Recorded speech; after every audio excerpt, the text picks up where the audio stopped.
Cool. Yeah, how cool is this? I mean, I get to do about 100, well, no, wait, 20. It's a big one, huh? Don't overcommit myself. About 20 speaking events roughly a year, all over the place. And it's really cool to see things come together, especially here, you know. There are other interactive associations and acronymed associations that have been having events for a long time, but search has always been a slice of the content for those other programming events. So it's really, really cool to be here for something that's dedicated to search, or to mostly search, and all the things around search, as you'll hear me talk about in a minute. So, off we go. That's the laser. Yeah, you think that works? There we go. What this slide means is I'm not afraid to take a selfie once in a while. But I also have the coolest job in the world for someone like me that loves to travel and meet smart people and learn. I'm eternally curious. I'm an eternal student. I think the only way to succeed in marketing, let alone search, is to be eternally curious and set objectives and goals for yourself to learn every day. And there's no better way to learn, I think, than connecting with other people who are solving difficult problems, maybe similar, maybe different than you. And I also get to work with an awesome team, many of which are here in the second row. I see some folks over there from Top Rank. So there you go. So I'm going to talk about three sort of categories of information. And Josh had reached out to me and kind of I talked with Manus as well, about what I might talk about today. And the first is the presentation is about where does search fit in the digital marketing mix. And one thing I realized after 17 years of working in this industry is the simplest expression of that, where search fits, is this idea of be the best answer. You know, because, I mean, so many people are focusing on search as a channel. We're doing the kinds of things to have a visibility in search. The KPIs are search visibility, ranking, referred organic traffic, conversions, and all that stuff. But ultimately, consumers don't necessarily behave that way. They're going to go wherever the hell they want to go to find information. They're going to consume information the way they want to, and they're going to act on information the way they want to. And it might involve search, and it might not. So I'm going to talk about how to incorporate this idea of be the best answer.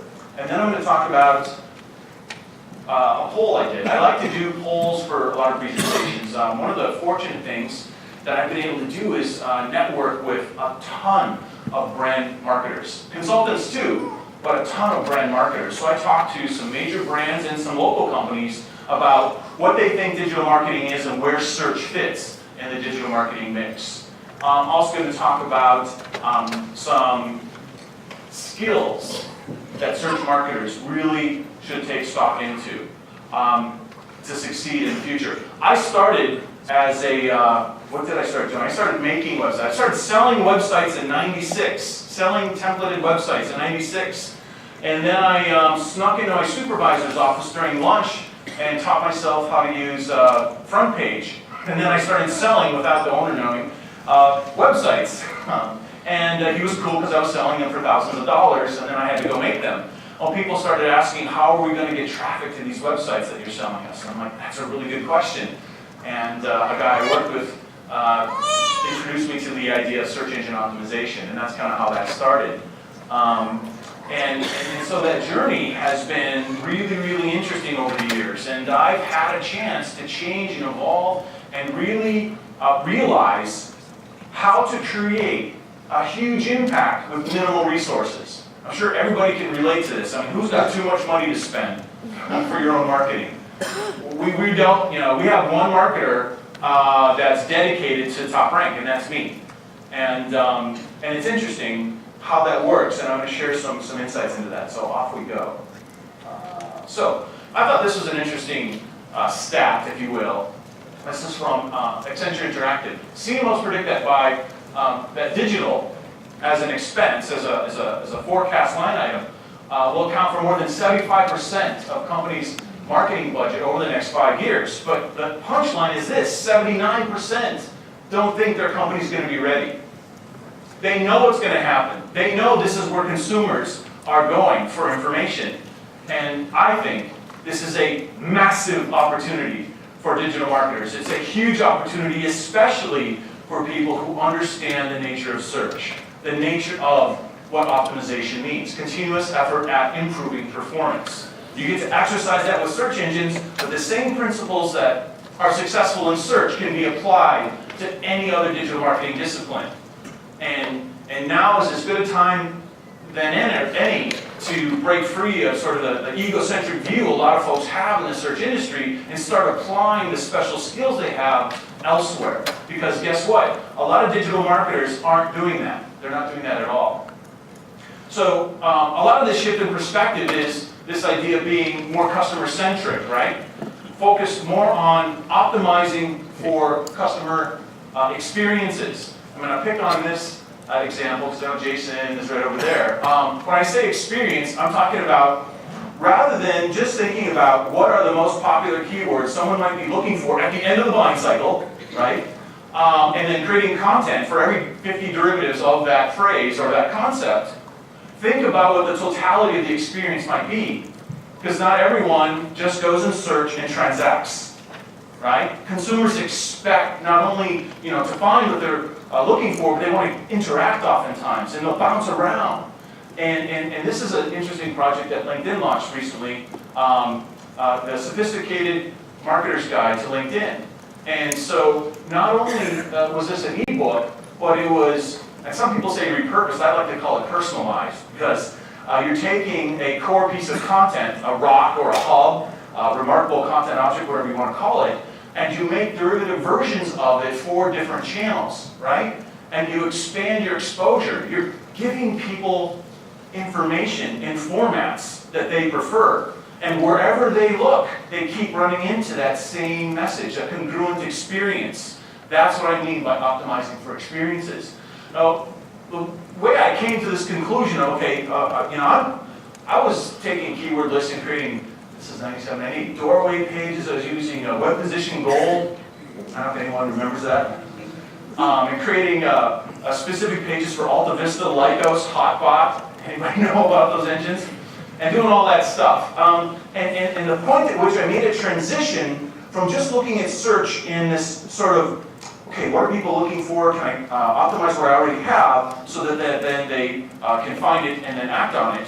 Was an experience that I have based on tradition in our family. When my kids turn 10, they get to go on a daddy trip. This is really my benefit because I get to travel then. They get to go anywhere in the U.S. On a daddy trip, and my oldest son said, I want to go to New York. Now, I've been to New York lots of times, but I've never been there with a child. I didn't know what to do. So I went to my social networks and said, hey, what's a kid-friendly thing to do in New York? And people made all kinds of recommendations on Twitter and Facebook. And so what was cool about this from an information discovery standpoint is that social was a remarkable discovery channel. But did I act on what I received only through social? No. Like, how many people here have gone to a social network and asked what's a good restaurant to go to in a particular city? Or you ask a question. Everybody's done that, right? And how many people will go right to the restaurant? Some will. But a lot of people will go to Google and they'll go type, where is this place? What's on the menu? How much does it cost? What are the reviews? Is there pictures of the food? You've got to find out more information. So social is increasingly a great discovery channel, but search is a super powerful validation channel, right? Because people know what they want, right? The search query is an explicit expression of intent, which is awesome, right? Because you can be right there when they need you. And that experience was pretty cool. So we made this itinerary, we went and did all these things, we validated, we shared our experiences with photos back to the networks that gave us ideas in the first place, and the experience was achieved. Now, this was actually 4 years ago. This guy's as tall as I am now, which is crazy, packing on the pounds of football. Anyway, it was a pretty cool deal. And so that really made me start to think about the relationship between what I was doing from a marketing standpoint and the customers I was trying to reach a little bit differently. Started to think about, well, there's so many cool things about what search does, right? Adaptable, lateral thinkers, solving problems outside of the box. How can I apply that elsewhere? And of course, the result was this notion of be the best answer. So what's the best approach to digital marketing? Unfortunately, it's not bacon. Our kids. Yes, I had to use a kid's slide. I think this is the only time I've had a cat in one of my slides. Everybody, thank you very much. That's participation. Thanks. So search has been and always will be an effective channel. Billions and billions and billions of searches happening every month. So clearly, there's nothing really that's changed.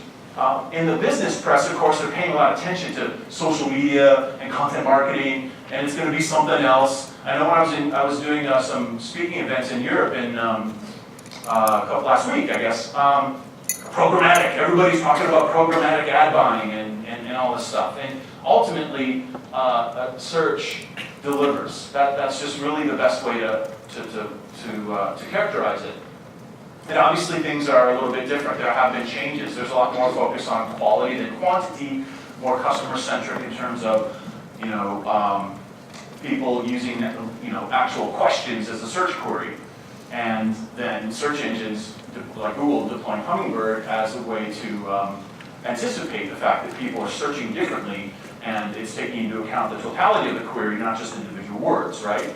So the solution to that is really awesome for a content marketer, of course, which is find out what questions customers are asking during the sales cycle and make content that answers those questions, and then optimize so that they can easily be found, either in search or social or wherever the customer might be looking. So there's lots of different channels to consider when you're thinking about digital marketing.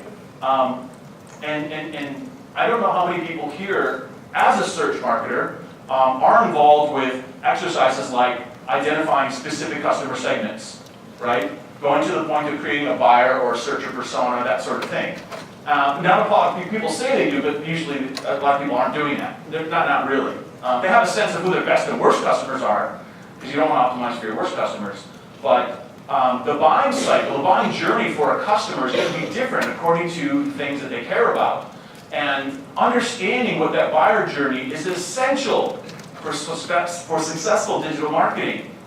And like here, this is retail, right? And this is from Google. Google Think with Google's got this awesome tool where you can put some nominal inputs, and it gives you some ideas about the differences in what types of channels, what types of media will work best for a particular type of industry, whether it's automotive, retail, B2B. So this is retail, this is B2B.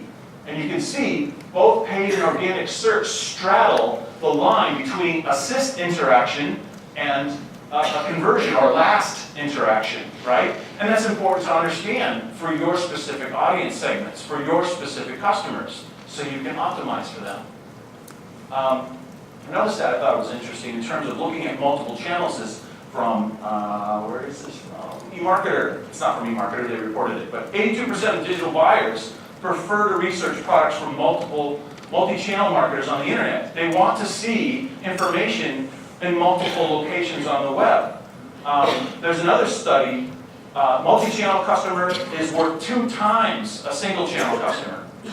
And that kind of data alone warrants taking a look at your specific customers and understanding how is it that they discover information on the web. What are their preferences for consumption, right? And what types of offers, of course, will inspire them to take action compared to other customer segments that you might have. So think about, this is the simplest thing you could possibly do. I don't know about execution, but it is one of the most straightforward things you can do. Think about what questions your specific customer segments have as they go from awareness to interest, consideration to purchase. Right? Map that out. How do I find out? Ask them. Ask them. Do a survey of your existing customers. Look at your existing web analytics data. Look at the forms people filled out when they made an inquiry and analyze the content of those forms. And you can use that information to create a content roadmap that identifies those key questions people have at each stage. And then you can architect a content plan that creates answers to those questions that are optimized, socialized, and publicized. So content, of course I'm talking about, is, to me, one of the ultimate methods of answering these customer questions. And that's really what effective digital marketing is all about. It's being effective, being awesome at answering customers' questions. So here's a couple of, these are B2B case studies that I wanted to share with you.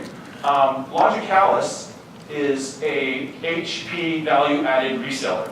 So they sell infrastructure, technology, that sort of thing, originally made by HP, and they add some value like services and consulting to it, and they sell it.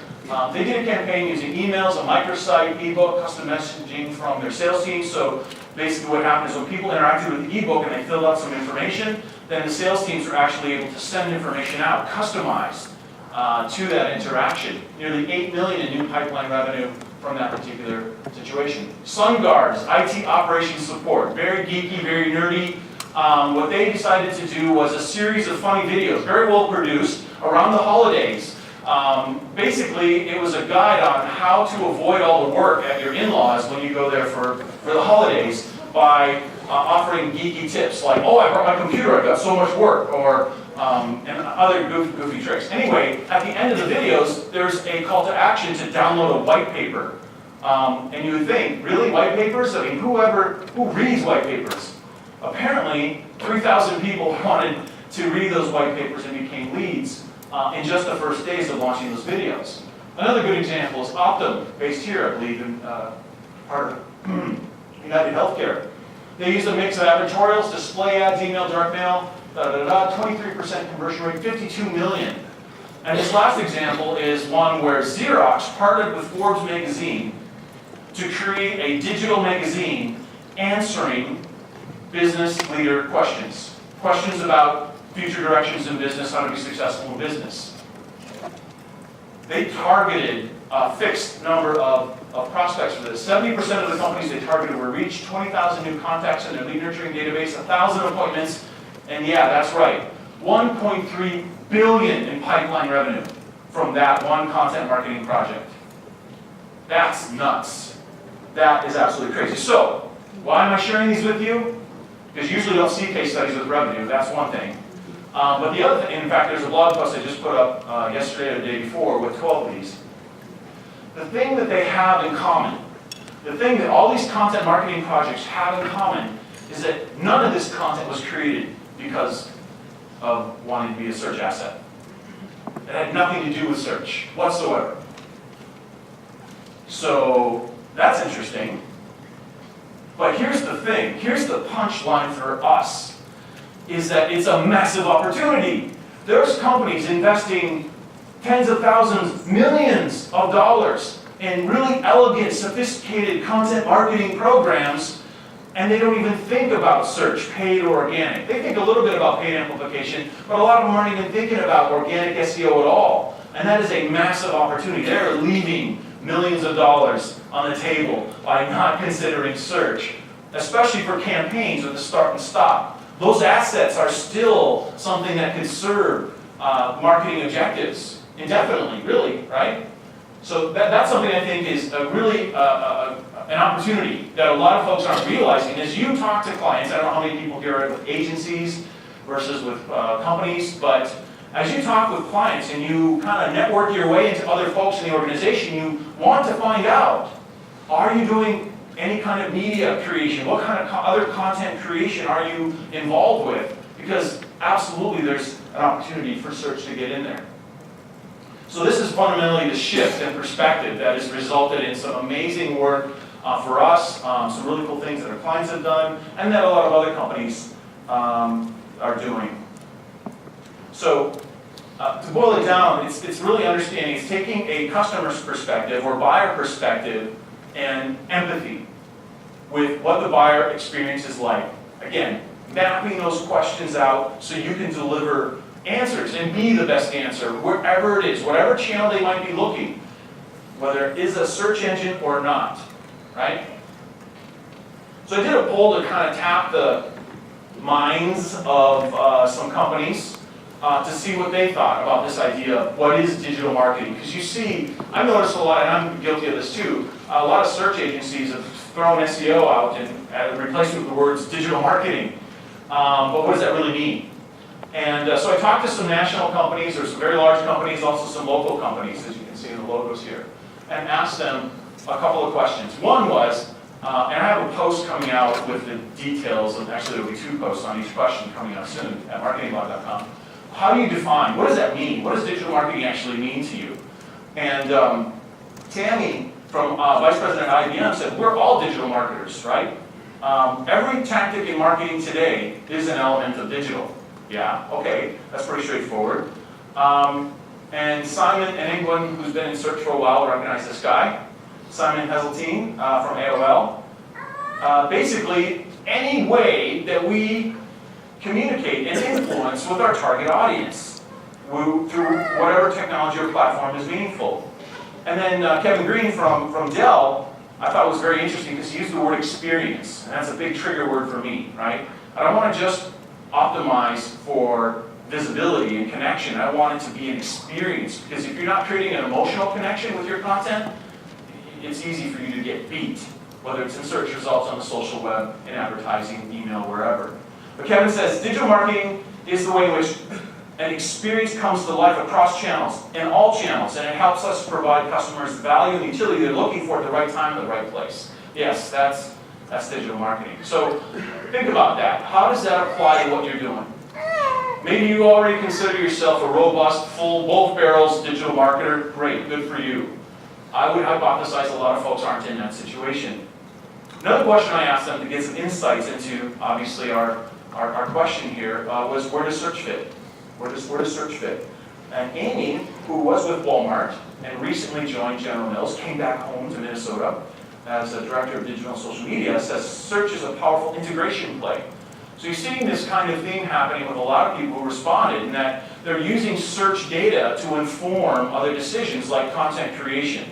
They're using search behaviors and data to inform channel selection and other choices. To the degree that you can anticipate demand with keyword research, for example, or the degree to which you can look at conversion data related to what keyword referring information you can possibly get from Webmaster Tools, or this much from Google Analytics, is informing other content and digital marketing choices. And Ryan from Optum mentioned this, and I thought this was a pretty cool observation. Organic is trying to make us honest and accountable, right, with our content, right? Because Google is making, Panda Penguin, whatever, making a pretty good effort to force people who are used to, like I was in '97, creating 58 doorway pages on, 58 derivatives of a single concept. That's crazy. Why? How could that possibly be a good customer experience anyway, right? To moving to, let's be the best answer. Let's create the best content possible, right? Do you deserve to be number one or on the first page? What characteristics should your content have in order for you to earn that right? And I think that's what Kevin is talking about here, or Ryan, I mean. And then last, Rachel from Carlson Residor, I'm probably saying that wrong, brought up a totally different perspective. So this notion that there are apps that search the web, collect information, and so instead of you doing the search results come to you. And increasingly this has happened through various types of apps. And so her position is that organic is going to continue to be important, so that those bots, those software programs, those apps that are out there collecting information on the web, organizing it, indexing it, like Google would, and then presenting it to you through a mobile app or an app on another device is going to be important. And clearly it is. And that's something I think a lot of folks aren't thinking about. Is anyone here optimizing for apps that way? Awesome. So in the scheme of things with digital marketing, search, well, a lot of us, and again, including me, have added digital marketing as a moniker associated with what we do. But search is just one channel. It's just one leg of a very sophisticated sort of subway map of what it goes into being the best answer for customers. Now, does it mean you have to know everything? No, not necessarily. You've got to prioritize. We only have so many employees. We only have so many people. But it is important for you to, I think, take a look at the bigger picture of things. Not just on the search engine, but elsewhere where customers might be influenced to buy. Oh, there you go. Yikes.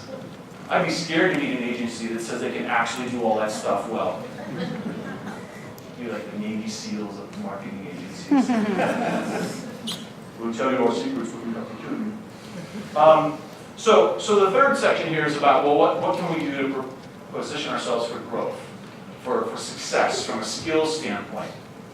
And, you know, some of the big promises of a digital marketing approach to marketing and to connecting with customers is this idea of audience targeting, yeah?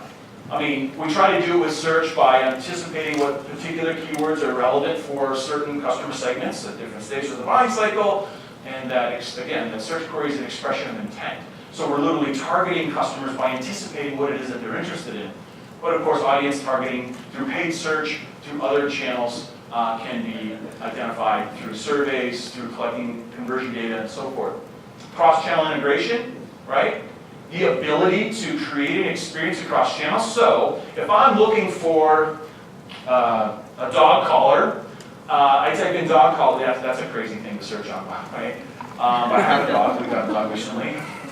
So I'm looking for a dog collar, and let's say this is a complicated thing for me for some reason, and I type in dog collar, and I see dog collars, and I think, oh, okay, I'm gonna go to a social network, I see ads, I read an article, right, offline, I see a TV program, and there's commercials in the TV program, I hear a radio ad, direct mail. I mean, there's so many different touch points that we could take into consideration. And digital takes into account creating a common experience, right, across channels. It's adaptable, it's optimizable, and of course, it's highly, highly measurable, just like search is.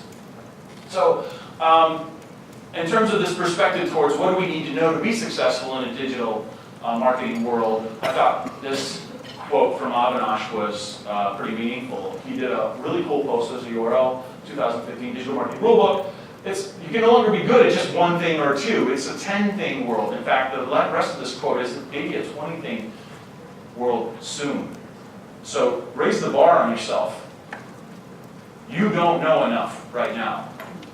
You can't afford to sit on your ass like a lot of people do and coast, right, with paid search execution, email drops, and you know, little best practices, SEO, right? Sprinkle some keywords here, throw out some press releases and get some links or whatever.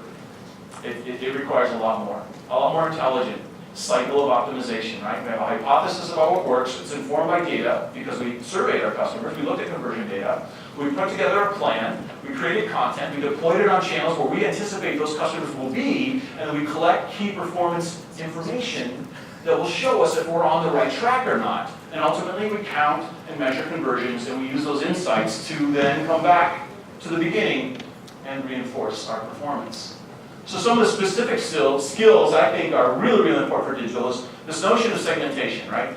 The ability to do customer research, to identify, if I've got 5,000 customers, if I clustered them together with common characteristics, what would those be, right?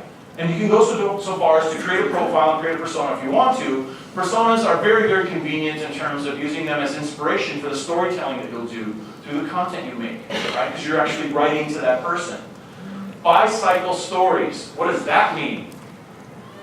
It requires, of course, that you know who your customers are, that you've mapped what the buying cycle might be for that customer segment, right? What questions do they have at different stages of the buying cycle, and then figuring out what kind of messages, what kind of stories can you actually tell them at different stages of that buying cycle.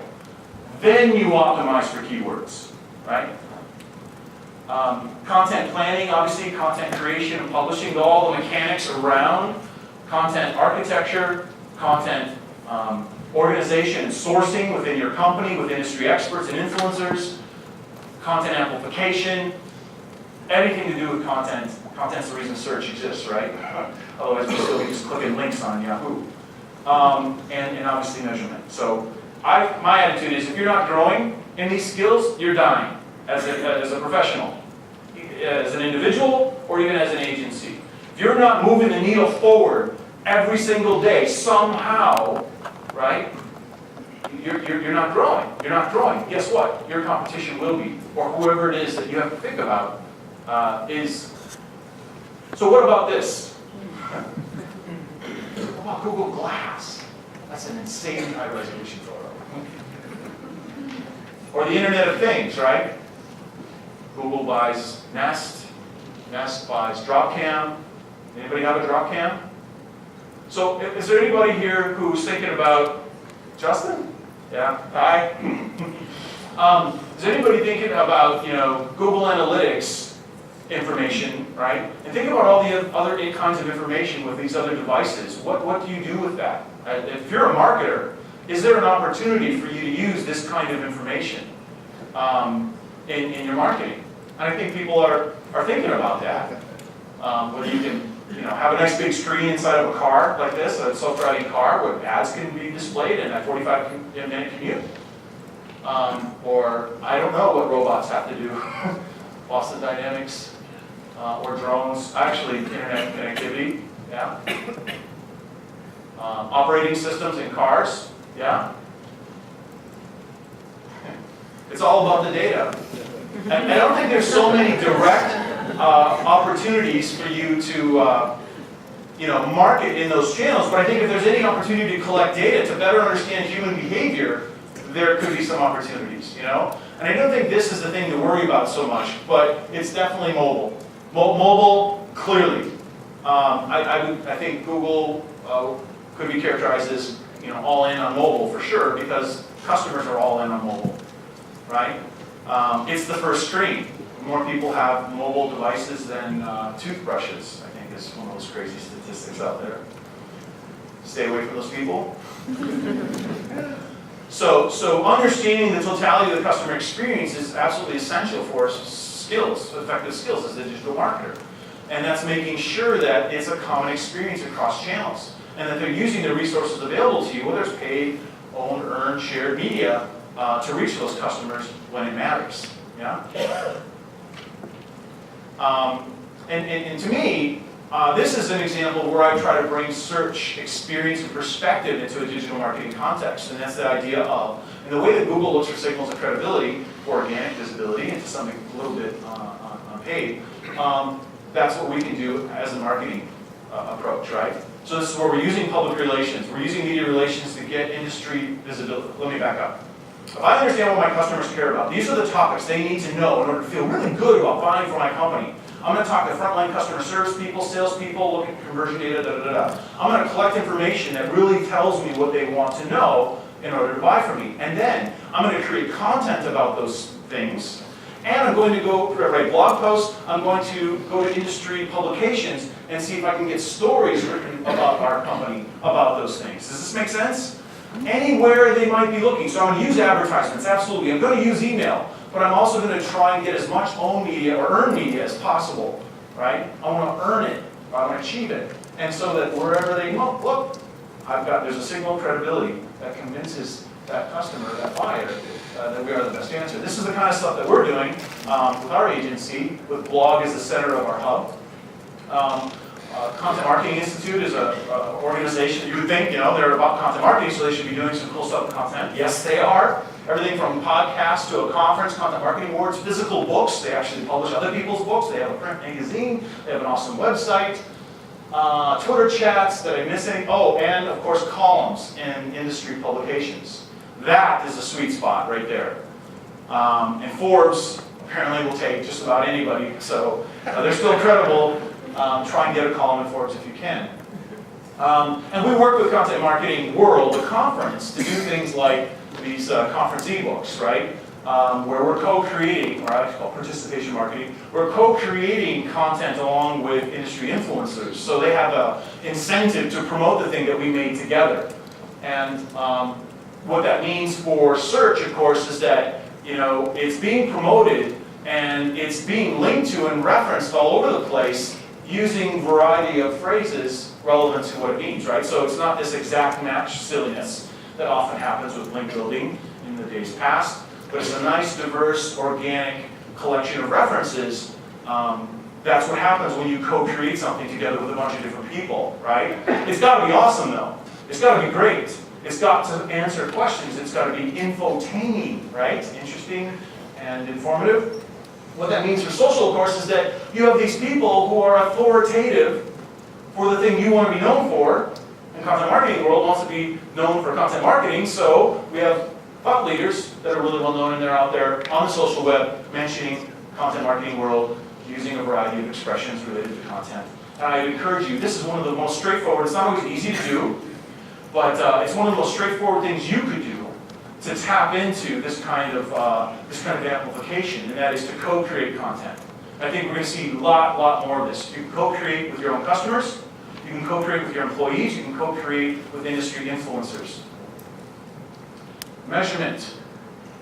The model I like to use, attract, engage, convert, right? Keep the content you're creating accountable. It's like a mini sales cycle. How will this content attract attention? It's got to be accountable to that. What messages or stories within that content are going to motivate them, are going to engage them in a meaningful way, right? And then what offers will motivate them to fill out that form. Whatever the form is, whether it's to download a white paper, subscribe to a newsletter, whatever, right? Making sure that each content object you create is accountable to each of these three things, and it's accountable to the things that came before it and that will come after it. That's digital marketing. And of course, you do this all across the sales cycle. So, I think the opportunities are endless, really.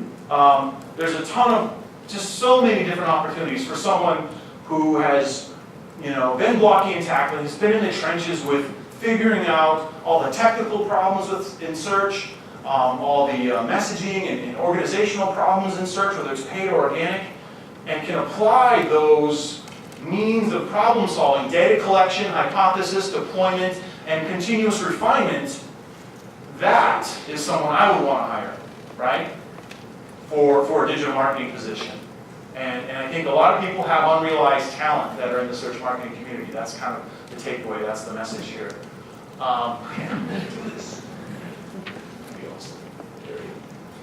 So, some takeaways. Optimize for buyers. Focus on how your organization or for your clients, they can be the best answer wherever it is that customers are looking. And again, this does extend way beyond search. Also, optimize for experiences. Don't just think because you've got a visitor from a keyword placement that that's all there is. All your competition is achieving the same darn thing. What can you do in the nature of content you're creating to make it more of an experience? In other words, how can you use digital media, right, to connect with buyers on an emotional level, right? Even in B2B, these are people too. And increasingly, this kind of content is effective in B2B, but it certainly has been in consumer marketing. And then optimize your expertise. Start now finding ways to gain more expertise in some of the areas I talked about, whether it was buy-cycle segmentation, buy-cycle stories, variations of content that doesn't have, not content that's only made to be link bait, but I mean content that's actually designed to convert, right? To create a journey from awareness to interest to consideration to purchase. Get good at that. And you can do that at, well, actually, several of the speakers I think today might talk about some of that stuff, but I know Content Marketing World as a conference is a great place too. So there you go. That's what I've got for you. A lot of stuff early in the morning. And I think we have just a couple of minutes for questions. We're doing questions? Yeah, we got 10 minutes. 10 minutes.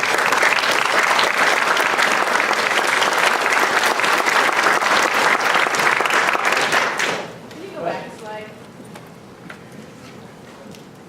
Go back a slide. Oh, back a slide? Yeah, that didn't work.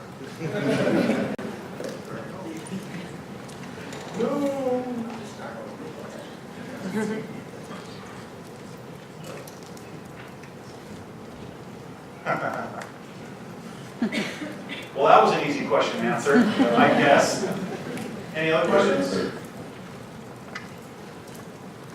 So in talking about the buy cycle and sort of the different positions in the funnel that you're using the content to target, what are your feelings on attribution modeling right now? What are you using?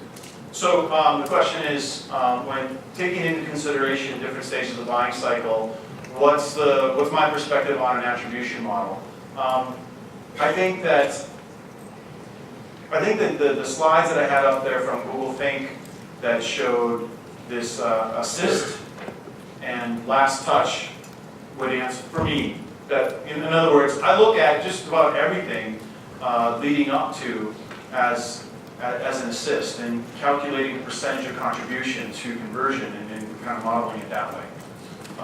That's a kind of a weak answer maybe, I don't know, but that's kind of how I look at it. Now, Justin can answer that question wherever there he is, yes, in detail when he's speaking later today. So, I think most of what I'm doing, most of what you might be publishing out there, it's not going to universally be an assist or a conversion, right? It's obviously dependent on the individual user session or whatever. But the model, that would be characteristic of the model that I would use is identifying the percentage of contribution those assists give to the actual conversion. That's what I would use.